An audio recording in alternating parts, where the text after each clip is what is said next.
ఒక్కసారి కుల జనగణన జరిగితే with in the Hindu religious social ఆర్డర్లో అందరూ ఐక్యమే, అందరూ హిందువులే అన్న బీజేపీ సిద్ధాంతం ఒక ప్రశ్నకు మొదలవుతుంది.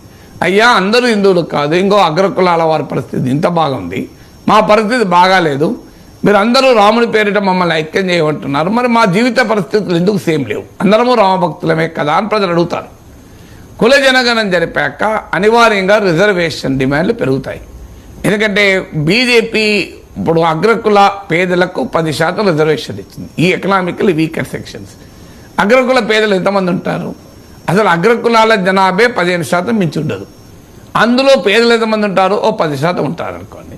10కి 10% జనాభాకు అగ్రకులాల్లో 15%లో 10% ఉండరు, అంటే 70% పేదలు ఉండరు. ఉన్నారు అనుకున్నా 10% అగ్రకులాలకు 10% రిజర్వేషన్లు ఇస్తుంది.